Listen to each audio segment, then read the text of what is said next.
Maja, kdaj je nastalo življenje? Ja, to zanima tudi mene. Kdaj se je milijarde let nazaj sredi pustinje našega planeta kemija nenadoma odločila, da postane biologija? V novem podcastu Frekvenca X odkrivamo skrivnosti življenja na planetu. V bistvu odstirava zgodbo o boju, o vzdržljivosti, o neverjetni ustvarjalnosti, ki jo je milijarde let z eksplozijo življenja na našem planetu pisala narava.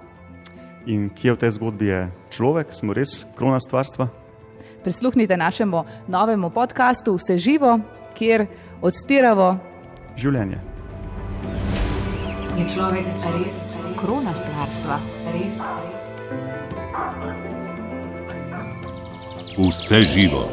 Nova serija Frekvence X. Pridružite se nam v iskanju zgodbe življenja.